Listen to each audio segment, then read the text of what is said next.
Welcome back. We're here to discuss Sunday's Premier League match between Everton and Sunderland. Barnes will start with the home side, dropped into the bottom half after back-to-back defeats. Yeah, you'd have to say both tough matches for them against Manchester United and Arsenal, but they were disappointing defeats. 3-0 against Manchester United, particularly disappointing. Arsenal 2-1. The goals they conceded in that game were both a bit soft. Howard probably could have done better for both of them. Both headers, which was always disappointing for managers to concede.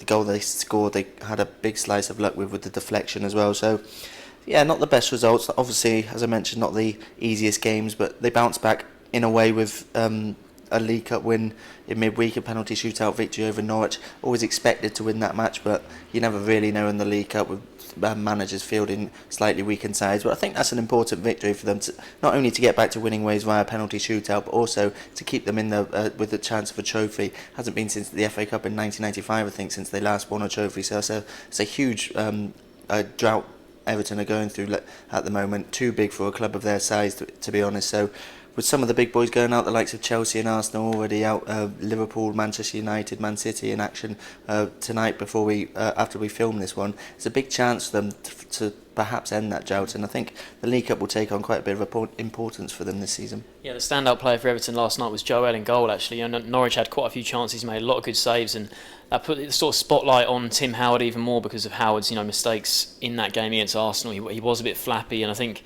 he has been a bit like that in recent seasons. He can be at fault from crosses like that. And Martinez was asked in his press conference last night, great performance from Joel tonight. Will he be in contention to start, this game against Sunderland? And Martinez said, no doubt, Howard's coming back into the goal. He's my first choice keeper. And I think maybe, there's going to be a lot of pressure on Howard now. And if he puts in another, say, slightly dodgy performance, maybe Joel can come in, for the next league game after that one. But for the time being, Howard will start. And if he makes a mistake, that he looks a bit sloppy at the back, and they've now lost Jagielka as well, probably until the new year. He had that challenge from Oxlade-Chamberlain at the Emirates, and Martinez said after the game, I think that Oxlade-Chamberlain was a silly challenge, on his England teammate as well. There was no need for it, and Jagielka limped off. I think it's his MCL he's done in his knee, so he's out for about 9 weeks now. That's a big blow for them, and obviously him and Stones were looking pretty good as a central defensive partnership, and there's now going to be a lot of pressure on Funes Mori if he's going to be the guy who comes in and starts with Stones. He's inexperienced in this league. Stones, even though he's a really obviously bright young talent, he's still very young as well, so it's going to be a lot of pressure on that back line.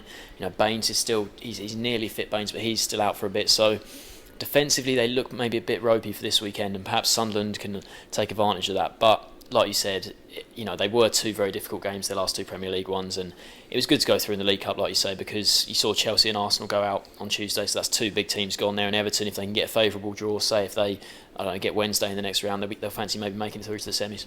In terms of the league, the plus side for them is they've got all the big boys out the way now. They've had such a tough run start to the season, and to be honest, sitting 11th place is not too bad after the fixtures they've had.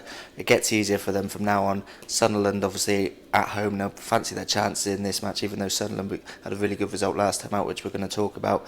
The awful run of fixtures is over, but they don't have the best record against Sunderland. They've only scored 2 goals in their last 5 Premier League games against Sunderland. They wouldn't have played the Black Cats at too favourable a time as this one, so they will fancy their chance of improving that record. But still, Sunderland, a bit of a bogey team for Everton lately.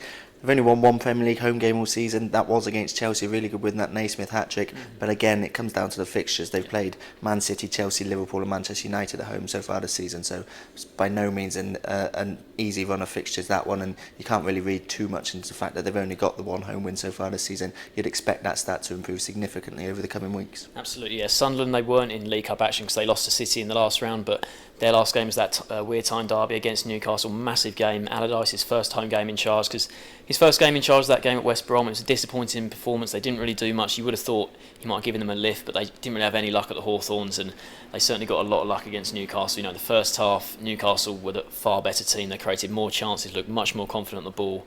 Sunderland, being the home team, they'd won the previous 5 derbies between the two. They should have been the team. Allardyce's first home game, the good record recently, they should have been the team taking it to Newcastle. The complete opposite. Newcastle swarmed all over them. They had a lot of chances in that first half. They couldn't take any of them. Then Newcastle had a penalty shout turned down with the Catamol handball, which would have been very harsh. They raced down the other end. They get a penalty of their own. We've already sort of discussed it, that maybe I think it was a penalty for the shove. I thought there was too much force from Colaccini. I think he was right to just shepherd and ease Fletcher off the ball, but I think he stuck his elbow out too much force. But the red card against Colaccini was the wrong decision, since been rescinded, but that obviously swung the tie in Sunderland's favour right on the stroke of half time as well. Such a big time to score, because you've been under the cosh for most of the half, then Johnson sticks away the penalty, gives you the lead going into half time. You're a man up as well, and then second half they get one goal from the set piece. It was a really good volley from Villa actually towards goal. Billy Jones stuck it in, and then at 2-0 Newcastle just put everyone they could forward to try and get a goal. They almost did. They still created chances with 10 men, but couldn't get it, and then Sunderland get the third on the break through Fletcher. It was a brilliant ball across from Yunus Kabul, and Fletcher stuck it away. So 3-0. Obviously a great result for Allardyce against the rivals in his first home game. It's sort of been a trend in Sunderland's managers in recent years, beating Newcastle early on in their tenure, but it wasn't the best performance by any stretch of the imagination. But a win's a win. That's a big weight off Allardyce's shoulders. It did flatter them quite a bit, didn't it? And they'll be careful to make sure it doesn't paper over the cracks, because everyone will be looking at that result. If you're only seeing the scoreline and not the game, you'll be thinking Sunderland could be starting to get going under Allardyce, because Allardyce has got a fantastic record with teams battling against relegation. He's never been relegated as a manager, an ideal manager to sharpen Sunderland up, particularly at the back. So such a good result in your second game in charge is obviously going to shine a positive light on Allardyce, but there are still problems there. They've lost 3 in a row away from home without scoring. Defensively, we know they've been shocking for the vast majority of the season, and they're missing O'Shea and Kabul at the moment, which was their first choice centre-back partnership for quite a while, the early stages of the season. So that's a big problem. They've got a lot of injuries to deal with. They're probably not the worst hit in the league, but they're among them. They've got the likes of Barini, obviously a summer signing. Rodwell, Toivonen went off in the recent game against Newcastle. So they've got injuries to deal with, and they've got poor performances to deal with. Even with that result, they need to improve their performances. Certainly a long way to go for Sunderland, I think, still. Yeah, so Everton, they will start the match as favourites. Do you see them winning?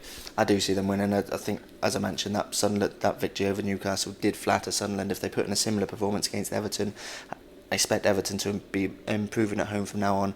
I can see the Toffees winning this one fairly comfortably. I'm going to go for 2-0. 2-0, yeah, I think it will be comfortable for Everton as well. I think Sunderland, the lack of Phil Jagielka not being there Sunderland might create the odd chance. Fletcher was bright in parts last week. I think he might be able to get a goal, but I think Everton 2-goal winners as well. I'm going to go for a 3-1 win. So both see Everton winning this one. Thanks for joining us.